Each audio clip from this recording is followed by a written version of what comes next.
अब आपको बीपी हुआ, आप एलोपैथी डॉक्टर के पास गए, उसने आपको बीपी की गोली दे दी। अरे बीपी हुआ क्यों, वो कारण कहाँ है, वो कारण भी तो ठीक करो ना। 5,000 से ज्यादा लोग हो चुके हैं इकट्ठे जिनका डायलिसिस बंद हो गया, और लगभग 2,5-3 हजार लोग हैं जिनका डायलिसिस कम हो गया। तो आजकल एक बहुत बड़ी बीमारी आ गई, आपने जो पूछा किडनी फेल। अब किडनी फेल में होता क्या है, किडनी फेल में लोगों को बोला जाता है आप, उनका क्रिएटिनिन बढ़ जाता है, उनका यूरिया बढ़ जाता है। अब क्रिएटिनिन यूरिया बढ़ा क्यों, ये भी कोई चेक नहीं करता। अब किडनी फेल हुई क्यों, ये भी कोई चेक नहीं करता। होता क्या है, डायलिसिस शुरू हो जाता है। इस पानी के टब में बैठ के तो आप हैरान हो जाओगे ना खुद ही कि एक हमें डायलिसिस के लिए बोला जाता है, एक यहां मेरा खुद का सेल्फ डायलिसिस हो रहा है। कि जब कोई पेशेंट रूटीन में 2 घंटे बैठता है तो उसका डायलिसिस की जरूरत विद इन 7 to 10 डेज में बंद हो जाती है। देसी गाय अगर हो, जंगल में चरती हो, तो उसके दूध की दही बना के खा सकते हो। दूध नहीं पीना, दूध नालों दही चाहिए। दूध से दही हजारों गुना अच्छी होती है। फार्मी अंडा वो है कि उस मुर्गी ने अपने जीवन काल में कभी मुर्गे की शक्ल ही नहीं देखी, उसको ग्रोथ हार्मोन, स्टेरॉइड, एंटीबायोटिक के इंजेक्शन लगा के उसके जननांगों को स्टिमुलेट कर करके अंडे निकाल रहे हैं। वो अंडा आपको हेल्थ कैसे दे सकता है, वो अंडा आपको ऑटो इम्यूनिटी दे सकता है, वो अंडा आपको कैंसर दे सकता है, वो अंडा आपको ब्लड को इन्फेक्टेड कर सकता है, वो आपकी किडनी फेल कर सकता है, वो लीवर फेल कर सकता है। अगर आप रॉ खाओगे, कच्चा खाओगे जैसा प्रकृति ने आपको दिया, या उस तरीके से खाओ कि उसको खाते टाइम उसमें जीवित फूड खाओ, नेचुरल फूड खाओ, वो एनर्जी देगा। ना तो किडनी फेल होगी, ना लीवर खराब होगा, ना कैंसर होगा। तो मैं दरअसल लोग क्यों उधर भेजते हैं, वो सारे उन्हें लगता है अंग्रेजी बोलते हैं, पढ़े लिखे हैं। हिंदी बोलने वाले पंजाबी बोलना ना अनपढ़ लगते हैं। सिर्फ असी ਉਹੀ पेशेंट ਲੈਂਦੇ ਆ ਜਿਨ੍ਹਾਂ ਨੂੰ ਡਾਕਟਰ ਜਵਾਬ ਦੇ ਦਿੰਦਾ ਇਹਨਾਂ ਦਾ ਕੁਝ ਨਹੀਂ ਹੋ ਸਕਦਾ। ਸਤਿ ਸ਼੍ਰੀ ਅਕਾਲ ਜੀ, ਤੁਸੀਂ ਦੇਖ ਰਹੇ ਹੋ ਪ੍ਰੋ ਪੰਜਾਬ ਟੀਵੀ। ਮੈਂ ਹਾਂ ਤੁਹਾਡੇ ਨਾਲ ਸੀਰਤ ਸੰਧੂ। ਸਮੇਂ ਤੇ ਹਾਲਾਤਾਂ ਨਾਲ ਮਨੁੱਖ ਬਦਲਦਾ ਹੈ, ਮਨੁੱਖ ਬਦਲਦਾ ਹੈ ਤਾਂ ਸਮਾਜ ਬਦਲਦਾ ਹੈ। ਜੇ ਆਪਾਂ ਪੁਰਾਣੇ ਸਮੇਂ ਦੀ ਗੱਲ ਕਰੀਏ, ਲੋਕ ਜੜੀਆਂ ਬੂਟੀਆਂ ਨਾਲ ਇਲਾਜ ਕਰਦੇ ਸੀ। ਫਿਰ ਸਮਾਂ ਬਦਲਿਆ, ਐਲੋਪੈਥੀ ਆ ਗਈ, ਅੰਗਰੇਜ਼ੀ ਦਵਾਈਆਂ ਆ ਗਈਆਂ, ਲੋਕ ਉਧਰ ਨੂੰ ਮੁੜ ਪਏ। ਪਰ ਹੁਣ ਫੇਰ ਸਮਾਂ ਅਜਿਹਾ ਆ ਰਿਹਾ ਹੈ ਕਿ ਲੋਕ ਮੁੜ ਆਯੁਰਵੇਦਾ ਵੱਲ ਜਾ ਰਹੇ ਹੈ। ਸਾਡੇ ਨਾਲ ਜੁੜੇ ਨੇ ਆਚਾਰਿਆ ਮਨੀਸ਼ ਜੀ, ਜੋ ਕਿ ਆਯੁਰਵੈਦਿਕ ਪ੍ਰੈਕਟਿਸਿਸ ਵਿੱਚ ਮਾਹਿਰ ਨੇ। ਅਸੀਂ ਉਹਨਾਂ ਨਾਲ ਗੱਲਬਾਤ ਕਰਦੇ ਹਾਂ ਤੇ ਜਾਣਕਾਰੀ ਲੈਂਦੇ ਹਾਂ। ਆਚਾਰਿਆ ਜੀ ਸਤਿ ਸ਼੍ਰੀ ਅਕਾਲ। ਨਮਸਕਾਰ ਜੀ। ਆਚਾਰਿਆ ਜੀ, ਜਿਵੇਂ ਕਿ ਮੈਂ ਹੁਣੇ ਸ਼ੁਰੂਆਤ 'ਚ ਕਿਹਾ ਕਿ ਸਮਾਂ ਬਦਲ ਰਿਹਾ ਹੈ, ਲੋਕਾਂ ਨੇ ਕਿਸੇ ਟਾਈਮ 'ਚ ਵੈਦ ਹੁੰਦੇ ਸੀਗੇ, ਵੈਦਾਂ ਨੇ ਦਵਾਈਆਂ ਦੇਣੀਆਂ, ਜੜੀਆਂ ਬੂਟੀਆਂ, ਫਿਰ ਐਲੋਪੈਥੀ ਆ ਗਈ, ਲੋਕ ਅੰਗਰੇਜ਼ੀ ਦਵਾਈਆਂ ਵੱਲ ਵੱਧ ਗਏ। ਹੁਣ ਦੁਬਾਰਾ ਲੋਕ ਆਯੁਰਵੇਦਾ ਵਿੱਚ ਧਿਆਨ ਦੇ ਰਹੇ ਆ, ਆਪਦਾ ਯਕੀਨ ਦਿਖਾ ਰਹੇ ਆ। ਤੁਸੀਂ ਕੀ ਕਹਿਣਾ ਚਾਹੋਗੇ? ਦੇਖੋ, ਲੌਟ ਕੇ ਬੁੱਧੂ ਘਰ ਨੂੰ ਆਏ। ਮੈਂ ਤਾਂ ਇਹ ਕਹਿਣਾ ਚਾਹੂੰਗਾ ਕਿ ਪਹਿਲਾਂ ਵੀ ਤੁਹਾਨੂੰ ਆਯੁਰਵੇਦ ਛੱਡਣਾ ਹੀ ਨਹੀਂ ਚਾਹੀਦਾ ਸੀ। ਅੰਗਰੇਜ਼ ਆਏ ਸੀ ਸਾਨੂੰ ਤੋੜਨ ਵਾਸਤੇ, ਉਹ ਸਾਡੀ ਸੰਸਕ੍ਰਿਤੀ ਨੂੰ ਖਤਮ ਕਰਕੇ, ਸਾਨੂੰ ਡਿਵਾਈਡ ਕਰਕੇ, ਰੂਲ ਕਰਕੇ ਚਲੇ ਗਏ, ਆਪਣੀ ਗੱਲਾਂ ਛੱਡ ਗਏ। ਇਹ ਆਪਾਂ ਨੂੰ ਸੋਚਣਾ ਸੀ। ਅਸੂਲ ਕੀ ਕਹਿੰਦਾ ਹੈ ਕਿ ਜਿਹੜੀ ਮੈਨੇਜਮੈਂਟ ਹੈ ਇਹ ਆਯੁਰਵੇਦ ਦੇ ਹੱਥ 'ਚ ਹੋਣੀ ਚਾਹੀਦੀ ਹੈ, ਜਿਹੜਾ ਸਿਰਫ ਐਮਰਜੈਂਸੀ ਐਲੋਪੈਥੀ ਕੋਲ ਹੋਣੀ ਚਾਹੀਦੀ ਹੈ। ਲੇਕਿਨ ਅੱਜ ਕੱਲ੍ਹ ਮੈਨੇਜਮੈਂਟ ਵੀ ਆਯੁਰਵੇਦ ਕੋਲ ਹੈ, ਐਲੋਪੈਥੀ ਕੋਲ ਹੈ, ਤੇ ਐਮਰਜੈਂਸੀ ਵੀ ਐਲੋਪੈਥੀ ਕੋਲ ਹੈ। ਲੋਕ ਸਾਡੇ ਕੋਲ ਪਤਾ ਕਦੋਂ ਆਉਂਦੇ ਹੈ, ਜਦੋਂ ਐਲੋਪੈਥੀ ਤੋਂ ਜਵਾਬ ਮਿਲ ਜਾਂਦਾ ਹੈ। ਕਿਡਨੀ ਫੇਲ ਹੋ ਗਈ, ਲੈ ਜਾਓ, ਇਹਨਾਂ ਦਾ ਕੁਝ ਨਹੀਂ ਹੋ ਸਕਦਾ ਜੀ, ਟ੍ਰਾਂਸਪਲਾਂਟ ਕਰਾਓ, ਡਾਇਲਿਸਿਸ ਕਰਾਓ ਬਸ। ਲੀਵਰ ਫੇਲ ਹੋ ਗਿਆ, ਪੇਟੇ ਪਾਣੀ ਭਰ ਗਿਆ, ਲੈ ਜਾਓ। ਸਟੇਜ 4 ਕੈਂਸਰ ਹੋ ਗਿਆ, ਲੈ ਜਾਓ। ਮਤਲਬ ਜਦੋਂ ਲੈ ਜਾਓ ਉਦੋਂ ਆਯੁਰਵੇਦ ਜਾਂਦੇ ਆ, ਤੇ ਉਦੋਂ ਅਸੀਂ ਠੀਕ ਕਰ ਲੈਂਦੇ ਆ। ਸੋਚੋ ਅਗਰ ਪਹਿਲਾਂ ਹੀ ਆ ਜਾਂਦੇ ਤੇ ਅਸੀਂ ਕਿੰਨੀ ਜਲਦੀ ਠੀਕ ਕਰ ਲੈਂਦੇ। ਆਚਾਰਿਆ ਜੀ, ਜੇ ਮੈਂ ਸਿੰਪਲ ਸ਼ਬਦਾਂ 'ਚ ਪੁੱਛਾਂ, ਦੋਨਾਂ 'ਚ ਫਰਕ ਕੀ ਹੈ, ਐਲੋਪੈਥੀ 'ਚ ਤੇ ਆਯੁਰਵੈਦਿਕ ਦਵਾਈਆਂ ਵਿੱਚ? ਕਿਹਾ ਜਾਂਦਾ ਐਲੋਪੈਥੀ ਜਿਹੜੀਆਂ ਦਵਾਈਆਂ ਹੁੰਦੀਆਂ ਉਹਨਾਂ ਵਿੱਚ ਉਹਨਾਂ ਦੇ ਨੁਕਸਾਨ ਬੜੇ ਹੈ, ਫਿਰ ਤੁਸੀਂ ਕਹੋਗੇ ਕਿ ਆਯੁਰਵੈਦਿਕ ਦਵਾਈਆਂ ਦਾ ਕੋਈ ਨੁਕਸਾਨ ਨਹੀਂ? ਮੈਂ ਇੱਕ ਛੋਟੀ ਜਿਹੀ ਗੱਲ ਕਰਨਾ ਚਾਹੂੰਗਾ। ਜਿਹੜਾ ਵੀ ਦਰਸ਼ਕ ਇਸ ਪ੍ਰੋਗਰਾਮ ਨੂੰ ਦੇਖ ਰਿਹਾ ਹੈ, ਜਿਹੜੀ ਵੀ ਐਲੋਪੈਥੀ ਦੀ ਗੋਲੀ ਖਾ ਰਿਹਾ, ਅਗਰ ਬੀਪੀ ਦੀ ਗੋਲੀ ਖਾ ਰਿਹਾ ਪਿਛਲੇ ਕਈ ਸਾਲਾਂ ਤੋਂ, ਸ਼ੂਗਰ ਦੀ ਗੋਲੀ ਖਾ ਰਿਹਾ ਕਈ ਸਾਲਾਂ ਤੋਂ, ਲੀਵਰ ਦੀ ਗੋਲੀ ਖਾ ਰਿਹਾ ਕਈ ਸਾਲਾਂ ਤੋਂ, ਸਿਰਫ ਨੈਟ ਤੇ ਉਹ ਗੋਲੀ ਦਾ ਨਾਮ ਪਾਵੇ ਤੇ ਪੁੱਛੇ ਸਵਾਲ ਗੂਗਲ ਤੋਂ। ਗੂਗਲ ਤਾਂ ਅੱਜ ਕੱਲ੍ਹ ਪੁੱਛ ਕੇ ਦੱਸਦੀ ਹੈ ਕਿ ਇਹਦੇ ਸਾਈਡ ਇਫੈਕਟ ਦੱਸੋ, ਇੰਨੀ ਲੰਬੀ ਲਿਸਟ ਖੁੱਲ ਜੂਗੀ। ਮੈਂ ਕਹਿੰਦਾ ਆਯੁਰਵੇਦ ਦੀ ਇੱਕ ਗੋਲੀ ਦਾ ਨਾਂ ਪਾਓ, ਇੱਕ ਵੀ ਸਾਈਡ ਇਫੈਕਟ ਆ ਜਾਏ ਤਾਂ ਦੱਸਣਾ ਮੈਨੂੰ। ਆਯੁਰਵੇਦ ਦੀ ਪਹਿਲੀ ਗੱਲ ਤਾਂ ਦਵਾਈ ਨਹੀਂ ਹੁੰਦੀ, ਉਹ ਜੜੀ ਬੂਟੀਆਂ ਦੇ ਪੱਤੇ ਜਾਂ ਉਹਨਾਂ ਦੇ ਤਣੇ ਜਾਂ ਉਹਨਾਂ ਦੀ ਜੜ੍ਹਾਂ ਤੋਂ ਦਵਾਈਆਂ ਤਿਆਰ ਹੁੰਦੀਆਂ, ਤੇ ਉਹ ਸਾਡੀ ਬੋਡੀ ਵਾਸਤੇ ਬਹੁਤ ਜ਼ਿਆਦਾ ਬੈਨੀਫੀਸ਼ੀਅਲ ਹੁੰਦੀਆਂ। ਜਿਵੇਂ ਹੁਣ ਤੁਲਸੀ ਹੈ, ਗਿਲੋਏ ਹੈ, अश्वगंधा है, शतावर है, या नीम दे पत्ते है, या कड़ी पत्ता, ਤੁਹਾਡੇ ਘਰੇ ਕੜੀ ਪੱਤਾ ਹੈ, ਲੋਕ ਕਹਿੰਦੇ ਸਾਡੇ ਆਇਰਨ ਦੀ ਕਮੀ ਹੋ ਗਈ, ਕਿੰਨੇ ਕਿੰਨੇ ਸਾਲ ਗੋਲੀਆਂ ਖਾਂਦੇ ਆ। ਫੀਮੇਲਸ ਨੂੰ 9-9 ਮਹੀਨੇ ਸਰਕਾਰ ਆਇਰਨ ਦੀ ਗੋਲੀਆਂ ਖਵਾਉਂਦੀ ਹੈ। ਮੈਂ ਕਹਿੰਦਾ 5 ਕੜੀ ਪੱਤੇ 7 ਦਿਨ ਲਗਾਤਾਰ ਖਾ ਲਓ, 5 ਕੜੀ ਪੱਤੇ ਚਬਾ ਚਬਾ ਕੇ 7 ਦਿਨ ਲਗਾਤਾਰ ਖਾ ਲਓ, ਫਿਰ 3 ਮਹੀਨੇ ਬਾਅਦ ਦੁਬਾਰਾ ਖਾ ਲਓ, ਤੁਸੀਂ ਆਪਣਾ ਆਇਰਨ ਲੈਵਲ ਚੈੱਕ ਕਰਾ ਲਓ, ਕਦੀ ਤੁਹਾਡਾ ਘਟ ਜਾਵੇ ਤਾਂ ਫੜ ਲੈਣਾ ਮੈਨੂੰ, ਮਤਲਬ ਹੀ ਨਹੀਂ। ਤੇ ਲੋਕਾਂ ਨੂੰ ਪਤਾ ਨਹੀਂ, ਉਹ ਬਸ ਅੰਧਾ ਦੌੜ ਅੰਗਰੇਜ਼ੀ ਬੋਲ ਰਿਹਾ ਤਾਂ ਵਾਸਤੇ ਐਲੋਪੈਥੀ ਡਾਕਟਰ ਅੱਛਾ ਹੈ, ਉਹਦੇ ਵਾਸਤੇ ਪਿੱਛੇ ਭੱਜੀ ਜਾਂਦੇ ਆ, ਜਦ ਕਿ ਤੁਹਾਡੇ ਆਪਣੇ ਇਸ ਦੇਸ਼ ਦੀ ਪੈਥੀ ਆਯੁਰਵੇਦ ਨੈਚੁਰੋਪੈਥੀ ਨੂੰ ਫੜੋ। ਅਸੀਂ ਲੋਕ ਪਿਛਲੇ ਕਿੰਨੇ ਸਾਲ ਤੋਂ kidney fail, liver fail, stage 4 cancer, autoimmune diseases ਜਿੰਦੇ ਚ ਆਰਥਰਾਈਟਸ ਵਗੈਰਾ ਸਾਰੇ, ਸੋਰਾਇਸਿਸ, ਲਿਊਕੋਡਰਮਾ ਸਾਰੇ ਹੈਗੇ ਆ, ਅਸੀਂ ਇਹ ਸਭ ਤੇ ਕੰਮ ਕਰ ਰਹੇ ਹਾਂ। ਤੇ ਤੁਹਾਨੂੰ ਪਤਾ ਵੀ ਹੈ ਸਾਡਾ ਚੰਡੀਗੜ੍ਹ 'ਚ ਹਸਪੀਟਲ ਹੈਗਾ ਜਿਹੜਾ 100 ਬੈੱਡ ਦਾ, ਤੇ ਸਾਡੇ ਕੋਲ 1-1 ਮਹੀਨੇ ਦੀ ਐਡਵਾਂਸ ਬੁਕਿੰਗ ਚੱਲਦੀ ਹੈ। ਸਿਰਫ ਅਸੀਂ ਉਹੀ ਪੇਸ਼ੈਂਟ ਲੈਂਦੇ ਆ ਜਿਨ੍ਹਾਂ ਨੂੰ ਡਾਕਟਰ ਜਵਾਬ ਦੇ ਦਿੰਦਾ ਇਹਨਾਂ ਦਾ ਕੁਝ ਨਹੀਂ ਹੋ ਸਕਦਾ। ਆਚਾਰਿਆ ਜੀ, ਜਿਵੇਂ ਤੁਸੀਂ ਦੱਸਿਆ ਜਿਹੜੇ ਲਾ ਇਲਾਜ ਰੋਗ ਨੇ, ਭਾਵੇਂ ਡਾਇਲਿਸਿਸ ਦੀ ਗੱਲ ਕਰ ਲਈਏ, ਲਿਵਰ ਦੀ ਗੱਲ ਕਰ ਲਈਏ, ਕੈਂਸਰ ਸਟੇਜ 4 ਕੈਂਸਰ ਹੈ ਉਹਦੀ ਗੱਲ ਕਰ ਲਈਏ, ਸਭ ਤੋਂ ਪਹਿਲਾਂ ਆਪਾਂ ਕਿਡਨੀ ਡਾਇਲਿਸਿਸ ਦੀ ਗੱਲ ਕਰਦੇ ਹਾਂ, ਉਹਨੂੰ ਕਿਵੇਂ ਫਿਕਸ ਕਰਦੇ ਹੋ? ਦੇਖੋ, ਕਿਡਨੀ ਡਾਇਲਿਸਿਸ ਹੈ ਕੀ? ਆਯੁਰਵੇਦ ਕਹਿੰਦਾ ਹੈ सर्वेषाणाम रोगाणाम निदानम कुपिता मला, कि सर्व रोग का कारण मेरे शरीर में पड़े हुए कुपित मल यानी कि गंदगी है, उनको निकाल दो, सर्व रोग ठीक हो गए। तो मेरे शरीर में किडनी फेल हो क्यों रही है, पहले ये समझना होगा। किडनी फेल हो रही है बीपी हाई रहने से या बीपी हाई की गोली खाने से, शुगर हाई रहने से या शुगर हाई की गोली खाने से, पेन किलर्स खाने से, एसिडिटी को कंट्रोल करने की गोलियां खाने से, या जबरदस्ती को बुखार उतारने से। आयुर्वेद में फोड़ा, फुंसी, उल्टी, दस्त, जुकाम और बुखार को मित्र कहा गया है। शायद 90% से ज्यादा लोगों को पता ही नहीं कि बुखार मेरे भले के लिए आता है। अगर कभी बुखार चढ़े, जुकाम आए, फोड़े आए, फुंसी आए, उल्टी लगे, दस्त लगे, भगवान को थैंक यू बोलो, गुरुद्वारे में मंदिर में जाके प्रसाद चढ़ाओ, आपका कैंसर बच गया। अगर आपको बुखार आया तो बॉडी ने अपना टेम्परेचर बढ़ाया। मैं आपको एक चीज और बोलना चाहूंगा, ये जो गर्दन के ऊपर का हिस्सा है इसको हम इंटेलिजेंट मानते हैं। हम क्या इंटेलिजेंट हिस्सा किसको मानते हैं? दिमाग को। जबकि आप सबको बता दूं, इस गर्दन के ऊपर के हिस्से से ये गर्दन के नीचे वाला हिस्सा हजारों गुना ज्यादा इंटेलिजेंट है।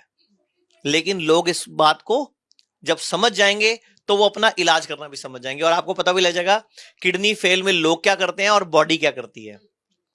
बेसिकली शरीर जो कुछ भी करता है मरने से बचने के लिए करता है, अपने आप को बचाने के लिए करता है। जैसे आप शादी में गए, आपने खूब सारा खा लिया, तो खा तो लिया, आके आपको उल्टियां लग गई।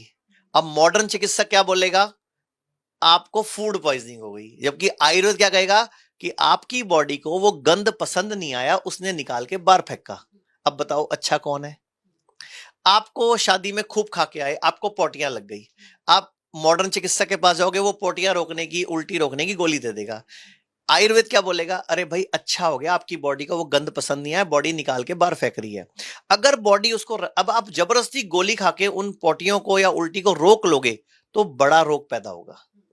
आप कहीं बाहर गए, आपने कुछ उल्टा पुल्टा खाया, आपकी पूरी बॉडी पे दाने हो गए, या फुंसी हो गई, या फोड़े हो गए, तो बॉडी ने वो टॉक्सिन्स निकाल दिए। अगर वो रख लेती और बाद में उसको कैंसर बना देती तो किसका नुकसान होता? तो शरीर इंटेलिजेंट है। सबसे पहले हमें समझना पड़ेगा शरीर इंटेलिजेंट है, दिमाग के मुकाबले कईयों गुना, हजारों गुना। अब आपको बीपी हुआ, आप एलोपैथी डॉक्टर के पास गए, उसने आपको बीपी की गोली दे दी। अरे बीपी हुआ क्यों? वो कारण कहां है? वो कारण भी तो ठीक करो ना, नहीं तो आप तो जबरदस्ती सप्रेस कर रहे हो बीपी को, ऐसे ही आप शुगर को कर रहे हो। तो आजकल एक बहुत बड़ी बीमारी आ गई, आपने जो पूछा किडनी फेल। अब किडनी फेल में होता क्या है? किडनी फेल में लोगों को बोला जाता है आप, उनका क्रिएटिनिन बढ़ जाता है, उनका यूरिया बढ़ जाता है। अब क्रिएटिनिन यूरिया बढ़ा क्यों, ये भी कोई चेक नहीं करता। अब किडनी फेल हुई क्यों, ये भी कोई चेक नहीं करता। होता क्या है? डायलिसिस शुरू हो जाता है, हफ्ते में 2 बार या 3 बार। डायलिसिस क्या है? डायलिसिस कोई इलाज नहीं है। आपकी बॉडी में एक्स्ट्रा फ्लूइड इकट्ठा हुआ, एक मशीन जिसको कृत्रिम किडनी बोला जाता है, उस पर आपको लिटाया जाता है। 4 से 5 घंटे आपको लेटना होता है और आपकी बॉडी उस फ्लूइड को निकाल देती है, वो मशीन निकाल देती है, और आप घर आ जाते हो। 3 दिन बाद दोबारा फ्लूइड भर जाता है। अब वो फ्लूइड आ कहां से रहा है? नेचुरली बात है आपके खाए गए खाने से और आपके पिए गए पानी से, और तो कोई बॉडी में जाने का सोर्स नहीं है। यानी कि फ्लूइड भर कौन रहा है? आप। तो अगर आप वहां पर खाना बदल लो, ऐसा खाना खाओ जो मेरी बॉडी को रिजनरेट कर रहा हो, मेरी बॉडी में फालतू फ्लूइड नहीं भरता हो, तो नेचुरली बात है फ्लूइड कम भरेगा। और किसी तरीके से आप कोई ऐसी टेक्निक, मैं आपको एक टब दिखाता हूं पानी का, अभी इसी आप वीडियो में दिखा देना पानी का टब। इसमें 40 डिग्री टेम्परेचर मेंटेन करके जब पेशेंट आधे घंटे से 2 घंटे बैठता है, तो हमारे पास अब तक लगभग 5,000 से ज्यादा लोग हो चुके हैं इकट्ठे जिनका डायलिसिस बंद हो गया, और लगभग 2,500-3 हजार लोग हैं जिनका डायलिसिस कम हो गया। कहने का मतलब क्या है? क्योंकि आप जब पानी में बैठे, गर्म पानी में 40 डिग्री टेम्परेचर मेंटेन करके टब में, तो आपकी बॉडी ने अपना एक्सेस फ्लूइड निकाल दिया, जो उस मशीन ने निकालना था डायलिसिस वाली, वो पानी के टब में चला गया। तो कितनी अच्छी गर्म पानी की टेक्निक, जिससे आप अपनी बॉडी को सेल्फ डायलिसिस दे रहे हो बिना किसी साइड इफेक्ट के। क्योंकि जब आप मशीन से डायलिसिस कराते हो, तो वो जब आपकी बॉडी में एक तरफ से ब्लड जाता है और उधर से ब्लड छन के वापस आता है, तो आप सिर्फ क्रिएटिनिन यूरिया घटाना चाहते हो, लेकिन क्या वो मशीन इंटेलिजेंट है? नहीं। तो वो आपकी बॉडी का प्रोटीन भी ले लेती है, कैल्शियम भी ले लेती है, आयरन भी ले लेती है, फास्फोरस का लेवल, आपके पोटेशियम का लेवल भी डिस्टर्ब कर देती है, क्योंकि मशीन इंटेलिजेंट नहीं है। लेकिन जब बॉडी सेल्फ डायलिसिस करती है, जब हम यूरिन करते हैं तो हमारी बॉडी का सेल्फ डायलिसिस हो रहा है, पसीना निकालते हैं तो सेल्फ डायलिसिस है। बॉडी से निकलने के रास्ते क्या हैं? 3, यूरिन, स्टूल और पसीना। पसीना आजकल बंद है, एसी में बैठते हैं, बंद कमरों में बैठते हैं, धूप के एक्सपोज में नहीं आते हम लोग। तो हम लोग क्या करते हैं? गर्म पानी के टब में बिठा के आपकी तीसरी किडनी एक्टिव करते हैं, जो कि स्किन है। अब ये तीसरी किडनी एक्टिव होकर आपका फ्लूइड निकाल देती है, तो बदले में धीरे धीरे आपका वो डायलिसिस कम होने लग जाता है। और साथ में हम देते हैं आयुर्वेदिक जड़ी बूटियां, जिससे हम उस कमजोर किडनी को रिजनरेट करने भी शुरू कर देते हैं। अब आपको पता कैसे लगेगा रिजनरेट हुई कि नहीं हुई? तो मैं हर किडनी पेशेंट को बोलूंगा कि जब भी आप थेरेपी शुरू करो, आप सबसे पहले अपना एक DTPA स्कैन कराओ, एक अल्ट्रासाउंड कराओ, और हर 3 महीने बाद दोबारा कराओ, ताकि आपको दिखे कि मेरी किडनी 6% काम कर रही थी, अब 12 कर रही है, मेरी 12 कर रही थी अब 18 कर रही है, 25 कर रही थी अब 35 कर रही है। आपको जब तक सबूत नहीं मिलेंगे ना, लेकिन आप हैरान हो जाओगे, कोई भी बड़ा डॉक्टर ना तो DTPA स्कैन कराता है, ना अल्ट्रासाउंड को मानता है, सिर्फ क्रिएटिनिन और यूरिया की रिपोर्ट देख के आपके डायलिसिस कर देता है। क्योंकि DTPA स्कैन से आपको पता लगेगा मेरी किडनी कितने % काम अभी जिंदा है, कर रही है। तो सारा खेल नॉलेज का है। तो हमारे YouTube पे बहुत सारी वीडियोस भी हैं, और हमारा हिम्स के नाम से चंडीगढ़ और दिल्ली में हॉस्पिटल भी है। तो बहुत सारे पेशेंट किडनी फेल के, स्पेशली लीवर फेल के और स्टेज 4 कैंसर के हमारे यहाँ इलाज करा रहे हैं, और आप हैरान होगे 90% पेशेंट ਸਰਵਾਈਵ करते हैं और रिवाइव करते हैं। ਆਚਾਰਿਆ ਜੀ ਤੁਰਦੇ ਫਿਰਦੇ ਗੱਲ ਕਰਦੇ ਆ, ਨਾਲੇ ਅਸੀਂ ਤੁਹਾਡਾ ਟੱਬ ਵੀ ਦੇਖਣਾ ਚਾਹਾਂਗੇ ਜਿਹੜਾ ਤੁਸੀਂ ਕਿਹਾ। ਹਾਂਜੀ, ਤਾਂ ਜਿਵੇਂ ਤੁਸੀਂ ਦੇਖ ਪਾ ਰਹੇ ਹੋ, ਆਚਾਰਿਆ ਜੀ ਆਏ ਹੈ ਤੇ ਇਹਨਾਂ ਦਾ ਇੱਕ ਪੇਸ਼ੈਂਟ ਜੋ ਕਿ ਡਾਇਲਿਸਿਸ ਕਰਾ ਰਹੇ ਹੈ, वो टब च बैठे हुए। हाँ जी आचार्य जी, ये एक पेशेंट है, मैं खुद चाहूंगा आप इनसे पूछो कि आपको क्या प्रॉब्लम थी, और इस पानी में टब में बैठ के आपको कितने दिन हो गए आते हुए यहाँ पे? 4 दिन हो गए, पहले पिछले महीने भी आया था मैं। अच्छा, मेरे ट्रेन 6 था। हाँ जी, हाँ, जब यहाँ आया तो 3 हो गया सर। मतलब 6 से क्रिएटिनिन 3 हो गया इस पानी के टब में बैठ के। तो आप हैरान हो जाओगे ना खुद ही कि एक हमें डायलिसिस के लिए बोला जाता है, एक यहाँ मेरा खुद का सेल्फ डायलिसिस हो रहा है। तो आप देश के लोगों को क्या बोलना चाहोगे? जो शुद्धि है वो अच्छी है, ये परिक्रमा जो है पंचकर्मा ये अच्छी पॉलिसी है और इसको अडॉप्ट करना चाहिए। आपका शुभ नाम क्या और उम्र क्या है? मेरा उम्र तो 85 ईयर है sir. Captain Om Prakash, x captain Om Prakash. Om Prakash ji, ਤੁਸੀਂ ਆਯੁਰਵੇਦਾ ਵੱਲ ਕਿਵੇਂ ਆਏ? ਤੁਸੀਂ ਪਹਿਲਾਂ ਡਾਇਲਿਸਿਸ ਕਰਾਈ ਸੀ? नहीं डायलिसिस कराई थी, मेरे को मेरा बेटा लाया यहाँ शुद्धि में, हाँ जी, तो मैं यहाँ आ गया और मेरे को यहाँ डॉक्टर साहब से मिला मैं। उन्होंने मेरे साथ बहुत अच्छा बिहेव किया और उन्होंने कहा कि आपकी थेरेपी होगी, और मैं थेरेपी करने के लग गया। ਤੇ ਫਰਕ ਲੱਗ ਰਿਹਾ ਤੁਹਾਨੂੰ ਆਪਣੇ ਸਰੀਰ 'ਚ? लग गया फट जी। हाँ, ਤਾਂ ਆਚਾर्य ਜੀ, ਕਿੰਨਾ ਚਿਰ ਬਹਿਣਾ ਪੈਂਦਾ ਟੱਬ ਬਾਰੇ ਥੋੜਾ ਜਿਹਾ ਕੁਝ ਦੱਸੋਗੇ? ये पेशेंट टू पेशेंट वेरी करता है। टोटल टाइम हम 2 घंटे बोलते हैं कि 2 घंटे आप इस पानी के टब में बैठोगे, तो धीरे धीरे आप बढ़ाओ ना टाइम, जैसे कोई 15 मिनट बैठेगा, आधा घंटा बैठेगा, 2 घंटे तक बैठते हैं अगर कोई पेशेंट इस पानी के टब में, तो ऑटोमेटिकली बॉडी के स्किन से वो, वैसे भी तो मशीन में आपको 4 घंटे लगते हैं ना डायलिसिस कराने में, तो ये 2 घंटे उससे ज़्यादा बेटर है बिना साइड इफेक्ट के। धीरे धीरे ये 2 घंटे, पौने 2 घंटे, फिर 1.5 घंटे, फिर 1 घंटे, फिर धीरे धीरे बॉडी अपनी जब किडनी को हील कर लेती है, पहले से बेटर कर लेती है, तो ये पानी में बैठना कम हो जाता है या बंद हो जाता है। शुरुआत में 2 घंटे बैठना पड़ता है। तो हमने जो देखा है कि जब कोई पेशेंट रूटीन में 2 घंटे बैठता है तो उसका डायलिसिस की जरूरत विद इन 7 to 10 डेज में बंद हो जाती है। जैसे इनका क्रिएटिनिन 6 था, अगर ये एलोपैथी में गए तो उनको डायलिसिस बताया था इनको कि डायलिसिस करना पड़ेगा, लेकिन ये इधर आ गए आयुर्वेद में, तो इनका बिना डायलिसिस ही इसके थ्रू ही वही किडनी रिवाइव करना शुरू हो चुकी है। इसके साथ ये पंचकर्मा बेड है, यहाँ थेरेपीज होती हैं। तो ये सारी थेरेपीज हैं आयुर्वेद की, पंचकर्मा, और ये हॉट वाटर इमर्शन बोलते हैं इसको, गर्म पानी की थेरेपी। 40 डिग्री टेम्परेचर मेंटेन करना होता है इसमें, और 40 डिग्री टेम्परेचर ये यहाँ सामने हम इसको मेंटेन करके पेशेंट को जितनी देर इजी होता है और जितनी देर पेशेंट इसमें बैठता है, साथ में वो अपना एक्यूप्रेशर और अपनी एक्सरसाइज करता रहता है ताकि उसका मन भी लगा रहे और टाइम भी पास हो जाए। किन्ने क जाने आज तक सही हो गए? टोटल हमारे हॉस्पिटल का और यहाँ का अगर मैं रिकॉर्ड देखूं तो 5000 पेशेंट ऐसे हो चुके हैं जिनका डायलिसिस लगभग 90% तक कम हो चुका है। किसी का 10 दिन में होने लग गया, अब किसी का 15 दिन बाद हो रहा है, और किसी का बिल्कुल बंद हो गया, 3-3 महीने हो गए, किसी को 6-6 महीने हो गए। ਤੇ ਖਰਚਾ ਕਿੰਨਾ ਕਾ ਜਾਂਦਾ? आपके सामने पानी के टब का क्या खर्चा आएगा? पानी तो भारत में पानी और हवा तो फ्री है एक तरह से, तो पानी में बैठना तो कोई खास खर्चा नहीं है। ਪਰ ਇਹ ਜਿਹੜਾ 40 ਡਿਗਰੀ ਮੇਨਟੇਨ ਕਰਨਾ ਹੈ ਇਹਦਾ ਧਿਆਨ ਰੱਖਣਾ उसके लिए हम बस गीजर लगा देते हैं और एक ऑटोमेटिक स्टेबलाइजर लगा देते हैं, वो अपने आप पानी जैसे ही ठंडा होगा ये अपने आप ऑन हो जाता है और वापस गीजर स्टार्ट हो जाता है, 40 डिग्री मेंटेन हो जाता है। तो बड़े आसानी से लोग घर पे लगा सकते हैं।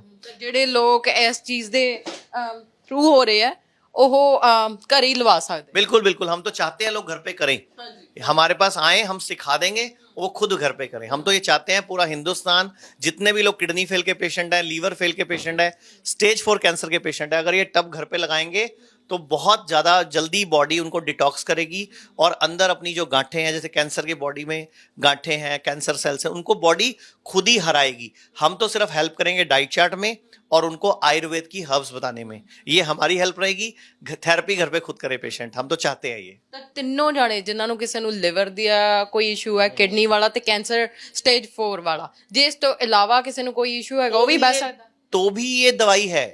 गर्म पानी में अगर आप बैठोगे तो बॉडी टॉक्सिन्स तो निकाल लेगी ना। ਇਹਦਾ ਕੋਈ ਨੁਕਸਾਨ ਹੈ ਨਹੀਂ, ਭਾਵੇਂ ਜੇ ਕੋਈ ਇਸ਼ੂ ਹੈਗਾ ਨਹੀਂ ਹੈਗਾ ਬਹਿ ਜਾਓ। आयुर्वेद में कहा गया शुद्धो देहा मनुष्य यस्य सजीवति वर्षतम, कि देह को शुद्ध करते जाओ, 100 वर्ष तक स्वस्थ जियो। तो अगर आप इसमें बैठते हो तो बॉडी टॉक्सिन्स निकालती है, तो देह शुद्ध हो रही है, शुद्ध हो रही है तो स्वस्थ हो रही है। ਤਾਂ ਸਰ ਜਿਵੇਂ ਹੁਣ ਤੁਸੀਂ ਸਾਨੂੰ ਕਿਡਨੀ ਡਾਇਲਿਸਿਸ ਦਾ ਦੱਸਿਆ, ਜੇ ਆਪਾਂ ਲਿਵਰ ਦੀ ਗੱਲ ਕਰੀਏ ਤਾਂ ਮੈਂ ਹੁਣ ਤੁਹਾਡੇ ਤੋਂ ਦੂਜੇ ਨੰਬਰ ਤੇ ਲਿਵਰ ਬਾਰੇ ਪੁੱਛਣਾ ਚਾਹੂੰਗੀ। ठीक है, ਲੀਵਰ ਵੀ ਅੱਜਕੱਲ ਇੱਕ ਬਹੁਤ ਵੱਡੀ ਪ੍ਰੋਬਲਮ ਹੈ। ਸਭ ਤੋਂ ਪਹਿਲਾਂ ਹੁੰਦਾ ਲੀਵਰ ਫੈਟੀ, ਜਿਹਨੂੰ ਅੱਜਕੱਲ ਦੇ ਮਾਡਰਨ ਚਿਕਿਤਸਾ ਜਗਤ ਕੁਝ ਸਮਝਦਾ ਹੀ ਨਹੀਂ। ਫੈਟੀ ਲੀਵਰ ਕਹਿੰਦੇ ਜੀ ਆਮ ਗੱਲ ਹੈ, ਲੇਕਿਨ ਫੈਟੀ ਲੀਵਰ ਹੀ ਲੀਵਰ ਫੈਟੀ ਸਟੇਜ 2 ਬਣੂਗਾ, ਫਿਰ ਲੀਵਰ ਫਾਈਬਰੋਸਿਸ ਬਣੇਗਾ, ਫਿਰ ਲੀਵਰ ਸਿਰੋਸਿਸ ਬਣੇਗਾ ਜਾਂ ਲੀਵਰ ਕੈਂਸਰ ਬਣੇਗਾ। ਤੇ ਫੈਟੀ ਲੀਵਰ ਕਿਉਂ ਹੋ ਰਿਹਾ? ਕਿਉਂਕਿ ਸਾਡੇ ਘਰਾਂ 'ਚ ਖਾਣ ਪਾਨ ਗਲਤ ਹੋਇਆ ਹੋਇਆ। ਆਪਾਂ ਸਾਰੇ ਲੋਕ ਦੁੱਧ, ਚਾਵਲ ਤੇ ਗੇਹੂੰ ਇਹ ਸਾਡਾ ਫਿਕਸ ਫੂਡ ਹੋਇਆ ਪਿਆ, ਜਦਕਿ ਅੱਜ ਤੋਂ ਅਗਰ 100 ਸਾਲ ਪਿੱਛੇ ਚੱਲੋ ਤੇ ਸਾਡੇ ਕੋਲ ਆਪਸ਼ਨ ਸੀ 10-12 ਤਰ੍ਹਾਂ ਦੇ ਅਨਾਜਾਂ ਦੇ। ਅੱਜ ਕੱਲ ਆਪਾਂ ਸਿਰਫ 2 ਅਨਾਜਾਂ ਦੇ ਜਿੰਦੇ ਹੈਗੇ ਆ, ਗੇਹੂੰ ਤੇ ਚਾਵਲ। ਜਦਕਿ ਪਹਿਲਾਂ ਪੂਰਾ ਸਾਲ ਕੋਈ ਗੇਹੂੰ ਨਹੀਂ ਖਾਂਦਾ ਸੀ, ਪੂਰਾ ਸਾਲ ਕੋਈ ਚਾਵਲ ਨਹੀਂ ਖਾਂਦਾ ਸੀ। ਲੋਕ ਬਾਜਰਾ, ਰਾਗੀ, ਮੱਕੀ ਹਰ ਤਰ੍ਹਾਂ ਦਾ ਅਨਾਜ ਯੂਜ਼ ਕਰਦੇ ਸੀ। ਤੇ ਇਹ ਸਾਡੀ ਗਲਤੀਆਂ ਨੇ ਜਿੰਦੇ ਕਰਕੇ ਸਾਡੇ ਲੀਵਰ ਖਰਾਬ ਹੋ ਰਿਹਾ। ਦੂਜਾ, ਇਸ ਟਾਈਮ ਦੁੱਧ ਪੂਰਾ ਨਕਲੀ ਹੈ ਪੂਰੀ ਤਰ੍ਹਾਂ ਤੋਂ, ਤੇ ਗਾਵਾਂ ਮੱਝਾਂ ਤੋਂ ਜਿਹੜਾ ਦੁੱਧ ਲਿੱਤਾ ਜਾਂਦਾ ਉਹ ਨੈਚੁਰਲ ਤਰੀਕੇ ਤੋਂ ਨਹੀਂ ਲਿੱਤਾ ਜਾਂਦਾ, ਜਿੰਦੀ ਵਜ੍ਹਾ ਤੋਂ ਦੁੱਧ ਕਰਕੇ ਵੀ ਤੇ ਸਾਡੇ ਖਾਣ ਪਾਨ ਕਰਕੇ ਵੀ ਲੀਵਰ ਫੈਟੀ ਹੋ ਰਿਹਾ ਤੇ ਲੀਵਰ ਖਰਾਬ ਹੋ ਰਿਹਾ। ਫਿਰ ਦੁੱਧ, ਜਿਵੇਂ ਦੁੱਧ ਦੀ ਗੱਲ ਕਰਦੇ ਹਾਂ ਆਪਾਂ, ਤੁਸੀਂ ਕਿਹਾ ਕਿ ਦੁੱਧ ਚੰਗਾ ਨਹੀਂ। ਹੁਣ ਮੇਰੇ ਵਰਗਾ ਬੰਦਾ ਜਿਹੜਾ ਜਿਉਂਦਾ ਹੀ ਦੁੱਧ ਤੇ ਆਇਆ, ਹੋਰ ਬੜੇ ਲੋਕ ਹੋਣਗੇ ਜਿਹੜੇ ਦੁੱਧ ਨੂੰ ਬਹੁਤ ਪਸੰਦ ਕਰਦੇ ਆ, ਤਾਂ ਉਹਨੂੰ ਕਿਵੇਂ ਰਿਪਲੇਸ ਕਰੀਏ ਤੇ ਉਹਦੀ ਥਾਂ ਤੇ ਕੀ ਲੈਣਾ ਚਾਹੀਦਾ? ਉਹਦੀ ਜਗ੍ਹਾ ਤੇ ਮੈਂ ਤੁਹਾਨੂੰ ਸਾਰੀ ਚੀਜ਼ਾਂ ਦੱਸ ਦੇਣਾ, ਬਹੁਤ ਸਾਰੇ ਆਪਸ਼ਨਸ ਨੇ ਆਪਣੇ ਕੋਲ। ਦੇਖੋ, ਮੈਂ ਤੁਹਾਨੂੰ ਦੁੱਧ ਦੇ ਬਾਰੇ ਕਹਿਣਾ ਚਾਹਾਂਗਾ। ਦੁੱਧ ਕਦੀ ਵੀ ਤੁਸੀਂ ਨੋਟਿਸ ਕਰੋ, ਦੁੱਧ ਕੌਣ ਦਿੰਦਾ ਹੈ? ਦੁੱਧ ਮਾਂ ਦਿੰਦੀ ਹੈ, ਭਾਵੇਂ ਉਹ ਬੱਚੇ ਦੀ ਮਾਂ ਹੈ, ਭਾਵੇਂ ਉਹ ਬਛੜੇ ਦੀ ਮਾਂ ਹੈ, ਭਾਵੇਂ ਉਹ ਭੈਂਸ ਦਾ ਬੱਚਾ ਹੈ। ਦੁੱਧ ਉਦੋਂ ਆਉਂਦਾ ਜਦੋਂ ਮਾਂ ਮਤਲਬ ਮਾਂ ਬੰਦੀ ਹੈ, ਉਹ ਪ੍ਰੈਗਨੈਂਟ ਹੁੰਦੀ ਹੈ, ਉਸ ਤੋਂ ਬਾਅਦ ਦੁੱਧ ਆਉਂਦਾ ਹੈ। ਤੇ ਦੁੱਧ ਦੇ ਆਉਣ ਵਿੱਚ ਤੇ ਦੁੱਧ ਦੇ ਬੰਦ ਹੋਣੇ 'ਚ ਮਾਂ ਦਾ ਕੋਈ ਹੱਥ ਹੈ? ਪ੍ਰਕਿਰਤਿਕ ਹੈ, ਠੀਕ ਹੈ। ਜਦੋਂ ਦੁੱਧ ਆਪਣੇ ਘਰਾਂ 'ਚ ਆਉਂਦਾ ਹੈ, ਮਾਂ ਦੇ ਸਤਨਾਂ 'ਚ ਆਉਂਦਾ ਹੈ, ਪਹਿਲੇ ਦਿਨ ਤੋਂ ਲੈ ਕੇ 5-6 ਦਿਨ ਤੱਕ ਦੁੱਧ ਅਲੱਗ ਤਰੀਕੇ ਦਾ ਹੁੰਦਾ ਹੈ, ਹਾਈ ਕੋਲੇਸਟ੍ਰੋਲ ਹੁੰਦਾ ਹੈ, ਕਿਉਂਕਿ ਬੱਚੇ ਨੂੰ ਉਸ ਤਰ੍ਹਾਂ ਦਾ ਦੁੱਧ ਚਾਹੀਦਾ ਹੈ। 3 ਮਹੀਨੇ ਤੱਕ ਦੁੱਧ ਅਲੱਗ ਤਰੀਕੇ ਦਾ ਹੁੰਦਾ ਹੈ, 6ਵੇਂ ਮਹੀਨੇ ਤੱਕ ਦੁੱਧ ਅਲੱਗ ਤਰੀਕੇ ਦਾ ਹੁੰਦਾ ਹੈ, 9ਵੇਂ ਮਹੀਨੇ ਤੱਕ ਦੁੱਧ ਅਲੱਗ ਤਰੀਕੇ ਦਾ ਹੁੰਦਾ ਹੈ। ਜਦੋਂ ਕਦੀ ਛੋਟਾ ਬੱਚਾ ਦੁੱਧ ਪੀਂਦਾ ਹੈ, ਤੁਸੀਂ ਦੇਖੋ ਦੁੱਧ ਪੀਂਦਾ ਹੈ, ਲੇਕਿਨ ਅਗਰ ਉਹਨੂੰ ਬਾਈ ਚਾਂਸ ਉਬਾਕਾ ਆਏ ਤੇ ਦੁੱਧ ਨਹੀਂ ਨਿਕਲਦਾ, ਦਹੀਂ ਵਰਗਾ ਕੁਝ ਨਿਕਲਦਾ ਹੈ। ਕਿਉਂਕਿ ਸਾਡੀ ਬਾਡੀ ਵਿੱਚ 3 ਸਾਲ ਦੀ ਉਮਰ ਤੱਕ ਦੁੱਧ ਨੂੰ ਡਾਈਜੈਸਟ ਕਰਨ ਦੇ, ਉਹਨੂੰ ਤੋੜਨ ਦੇ, ਉਹਦੇ ਪ੍ਰੋਟੀਨ ਨੂੰ ਡਿਵਾਈਡ ਕਰਨ ਦੇ, ਮਣਕੇ ਨੂੰ ਤੋੜਨ ਦੇ ਐਂਜ਼ਾਈਮਸ ਹੁੰਦੇ ਹੈ। 3 ਸਾਲ ਦੀ ਉਮਰ ਤੋਂ ਬਾਅਦ ਉਹ ਸਾਡੀ ਬੋਡੀ 'ਚ ਐਂਜ਼ਾਈਮ ਹੁੰਦੇ ਹੀ ਨਹੀਂ, ਯਾਨੀ ਕਿ ਅਸੀਂ ਦੁੱਧ ਹਜਮ ਨਹੀਂ ਕਰ ਸਕਦੇ। ਤੇ ਸੋਚੋ ਤੁਸੀਂ, ਅਗਰ ਆਪਾਂ ਦੁੱਧ ਪੀਂਦੇ ਆ ਤੇ ਆਪਾਂ ਉਲਟੀ ਆਵੇ ਤੇ ਆਪਾਂ ਦੀ ਉਲਟੀ 'ਚ ਦੁੱਧ ਨਿਕਲਦਾ ਹੈ। ਦੁੱਧ ਬੇਸਿਕਲੀ ਭਾਰਤ ਇਸ ਟਾਈਮ ਆਟੋ ਇਮਿਊਨ ਡਿਜ਼ੀਜ਼ ਦਾ ਸਭ ਤੋਂ ਵੱਡਾ ਕਾਰਨ ਹੈ। ਉਹਦੀ ਵਜ੍ਹਾ ਕਿ ਜਿਵੇਂ ਤੁਸੀਂ ਗਾਂ ਜਾਂ ਮੱਝ ਦਾ ਦੁੱਧ ਪੀਂਦੇ ਹੋ, ਉਹ ਵੀ ਬੱਚਾ ਜੰਮਿਆ ਅਲੱਗ ਤਰੀਕੇ ਦਾ ਦੁੱਧ, 3 ਮਹੀਨੇ ਬਾਅਦ ਅਲੱਗ ਤਰੀਕੇ ਦਾ ਦੁੱਧ, 6 ਮਹੀਨੇ ਦਾ ਅਲੱਗ ਤਰੀਕੇ ਦਾ ਦੁੱਧ, 9 ਮਹੀਨੇ ਦਾ ਅਲੱਗ ਤਰੀਕੇ ਦਾ ਦੁੱਧ। ਤੇ ਫਿਰ ਨੈਚੁਰਲੀ ਗੱਲ ਹੈ ਉਹ ਕਿਸ ਤਰੀਕੇ ਦਾ ਦੁੱਧ ਦੇ ਰਿਹਾ, ਉਹ ਆਪਣੇ ਬੱਚੇ ਦੀ ਗਰੋਥ ਦੇ ਅਕੋਰਡਿੰਗ ਦੇ ਰਿਹਾ। ਕਿਉਂਕਿ ਜਦੋਂ ਬੱਚਾ ਪੈਦਾ ਹੁੰਦਾ 350 ਤੋਂ ਉੱਪਰ ਹੱਡੀਆਂ ਲੈ ਕੇ ਪੈਦਾ ਹੁੰਦਾ ਹੈ। ਤੁਸੀਂ ਦੇਖੋ ਤੇ ਬਾਅਦ ਵਿੱਚ ਆਪਣੀ ਬੋਡੀ 206 ਹੱਡੀਆਂ ਬਣ ਜਾਂਦੀਆਂ। ਤੇ ਤੁਸੀਂ ਇਹ ਚੀਜ਼ ਨੋਟਿਸ ਕਰੋ ਕਿ ਜਦੋਂ ਆਪਾਂ ਦੁੱਧ ਪੀਂਦੇ ਆ, ਦੁੱਧ ਦੇ ਕੌਣ ਰਿਹਾ, ਗਾਂ ਜਾਂ ਮੱਝ?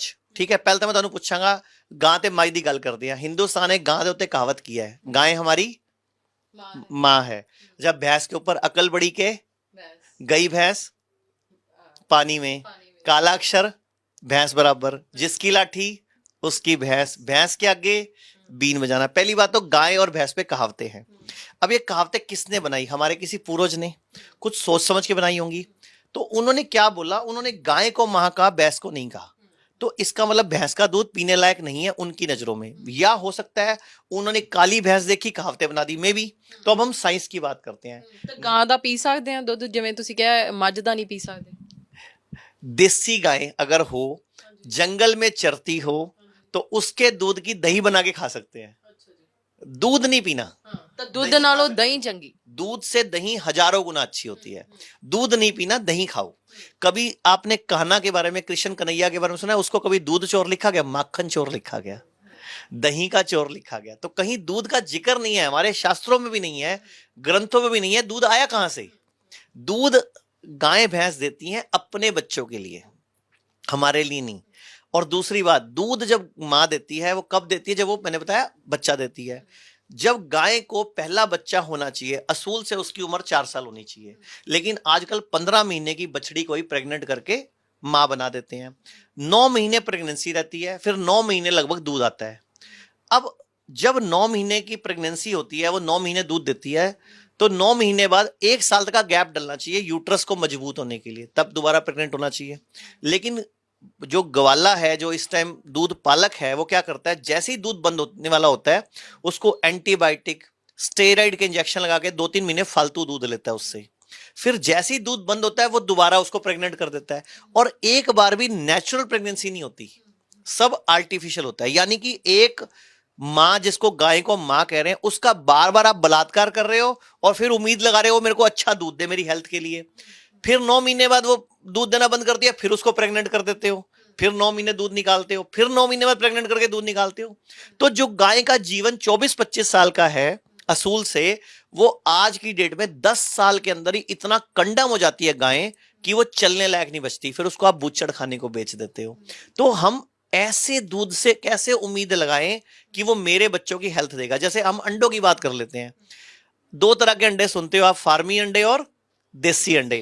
तो मैं दर्शकों से ही पूछता हूं, 90% लोगों को पता नहीं होगा देसी अंडा क्या होता है, फार्मी अंडा क्या होता है। मैं आपसे ही पूछता हूं, देसी अंडा और फार्मी अंडा में फर्क क्या है? ਦੇਸੀ ਅੰਡਾ ਨੈਚੁਰਲੀ ਜਿਹੜਾ ਹੁੰਦਾ ਹੈ, ਤੇ ਫਾਰਮਿੰਗ ਅੰਡਾ ਜਿਹੜਾ ਫਿਲਟਰਡ ਹੁੰਦਾ ਹੋਣਾ। देसी अंडा जो मुर्गा मुर्गी के बिलन से नेचुरल तरीके से पैदा होता है, उसको देसी अंडा बोलते हैं।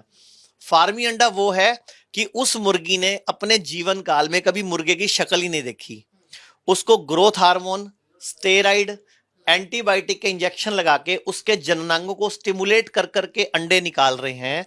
सोचो, एक लेडी को आप जबरदस्ती उसके जननांगों को डिस्टर्ब करके उस अंडे को ले रहे हो और मुर्गे से उसको कभी मिलवाया नहीं, वो अंडा आपको हेल्थ कैसे दे सकता है? वो अंडा आपको ऑटो इम्यूनिटी दे सकता है, वो अंडा आपको कैंसर दे सकता है, वो अंडा आपको ब्लड को इन्फेक्टेड कर सकता है, वो आपकी किडनी फेल कर सकता है, वो लीवर फेल कर सकता है। इसीलिए मैं चाह रहा हूं कि जितने भी लोग हैं इस चीज को समझें। तो दूध भी ऐसे ही पैदा किया जा रहा है आजकल। गाय को कभी बैल के संपर्क में नहीं लेके आ रहे, आर्टिफिशियल इंसेमिनेशन से उसको प्रेग्नेंट करते हैं, लगातार टीके लगा के, उसको हार्मोन्स दे के, उसके जननांगों को स्टिमुलेट करके दूध निकालते हैं, बच्चे पैदा करते हैं और उसके बाद उसको मरने के लिए छोड़ देते हैं। तो वो दूध भी हमारे लिए हेल्दी नहीं है। अगर आपको खाना है तो आप दही खाएं, नारियल के दूध का। नारियल का गरी ले लो, उसको कद्दूकस करके उसको कपड़ छान करके दूध निकाल लो, उसका दही जमा लो ना। जैसे दूध से दही जमती है ऐसे उससे दही जम जाती है, कोई प्रॉब्लम ही नहीं है। हरी मिर्च होती है ना, उसको बीच में से काट लो, 4 डंडियां हरी मिर्च उस दूध में डाल दो, दही बन जाएगी, क्योंकि मिर्च के फ्लोरा से दही बन जाएगी। तो हमें अपने अंदर के माइक्रोबायोम, जो मेरी आंतों के अंदर गट बैक्टीरिया हैं, उनको सेट करना है, इसके लिए दही चाहिए। नहीं तो आप सबसे अच्छी